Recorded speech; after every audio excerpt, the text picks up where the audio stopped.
Been an interesting first half of the year. Markets delivering decent returns despite the threat of a recession hanging over investors. So how has that played out in the exchange-traded fund space? Joining us now to discuss the big themes so far this year, Andres Rincon, head of ETF Sales and Strategy at TD Securities. Andres, great to have you back on the program. Thank you for having me, Greg. So we're into June. We're almost at the halfway point of the year. What kind of themes have been playing out in the ETF space? You know, it's interesting. As you mentioned, the market has been fairly strong over the last few weeks and months. We've had, call it, almost 10% return in the S&P 500, and call it just slightly up in Canada. And we've had very positive flows with that too, like $12.5 billion coming into the Canadian ETF space. But the flows have been fairly conservative.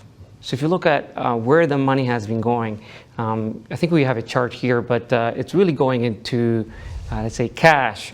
We have government bonds. We have asset allocation, ETFs, and a couple of different areas like covered calls, which are all really, many of these are call it defensive places where to park your money. So we've seen a lot of money go into these specific areas. And if you look at who's buying these ETFs specifically, you can see a lot of retail investors are putting their money in these specific assets. So cash management ETFs, these are your traditional high interest savings accounts ETFs or money market ETFs, have seen a huge amount of assets go into them. And this is because obviously interest rates are much higher. People want, they get paid 5% or so these days.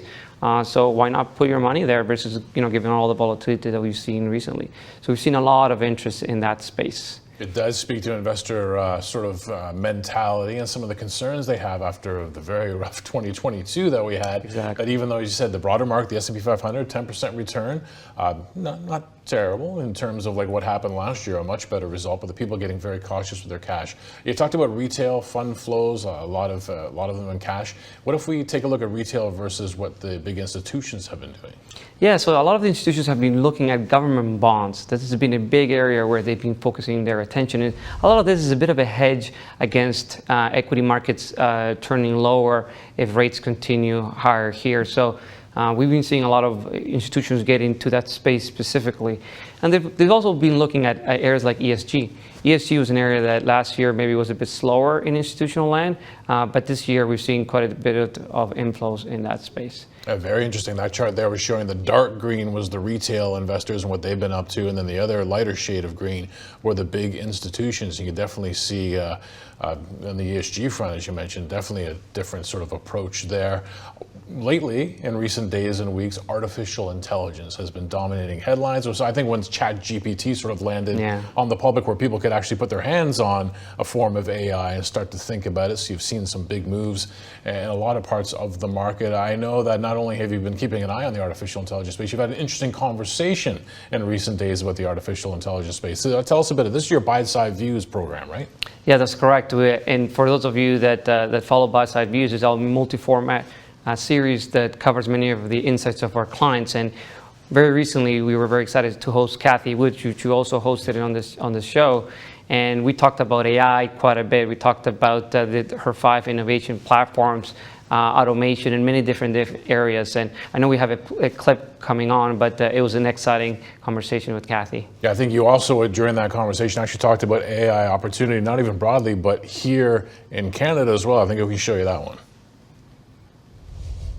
A lot of tech companies are locating divisions in Canada because of the AI expertise there.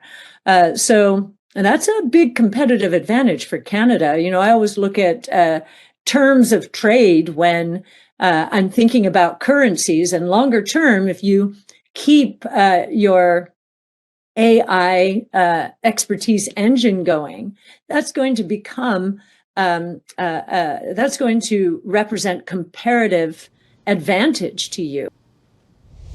So interesting comments there, Andres, on the opportunity in Canada. Of course, we have a pretty mature tech industry. We've had some big names ourselves over the years and continue to have some big names.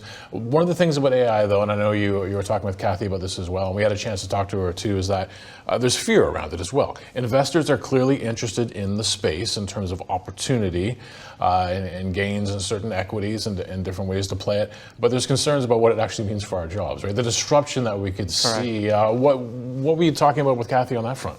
Look, it's what areas are is she or AI disrupting the most? So in her view, one of the areas that are going to be key is automobiles and transportation is going to be a very key part.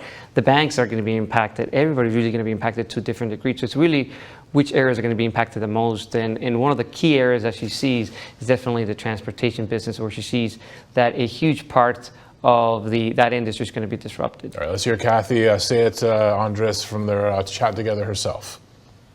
So you'll see tremendous disruption, yes, in not just autos, but the entire transportation industry, including regional airlines. And this was in Big Ideas, according to our analysis, up to 60% of all short haul flights, we think, will succumb to autonomous driving, because we're going to set up our offices or our beds or whatever, and take that kind of transportation to get from one place to another and avoid a lot of hassle.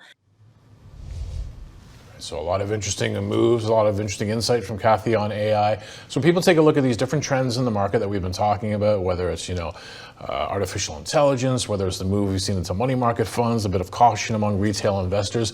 So people will go looking through different ETFs to give them exposure to their investment themes.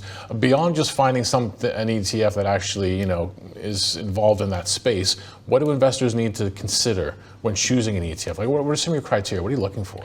Yeah, it really depends how much technology you want in your portfolio.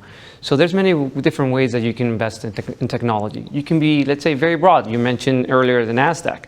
That is a clear way where you can invest in technology, and it's a very common one. But the NASDAQ only has a certain percentage of the index is in technology. Obviously, it has NVIDIA in many different exciting areas, but it's only a certain percentage.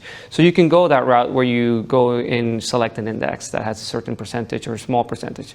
Or you can say, you know what, I want more exposure to technology. So then you buy a broad market technology ETF that's fully focused on technology. And there's many here in Canada from many different issuers, including TD and other issuers, Horizons, Evolve, let's say. Or you can go straight into disruptive technology.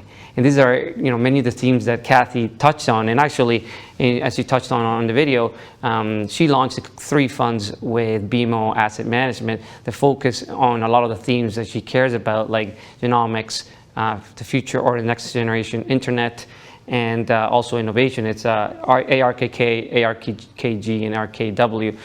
So these are her main themes that she has in the US now are available here in Canada. But you can also get many of these strategies via many of the other issuers like Horizons Evolve that have disruptive innovations. There's a lot of alternatives if you want to get into the disruptive innovation area. So it's really about selecting how much exposure you want to this space.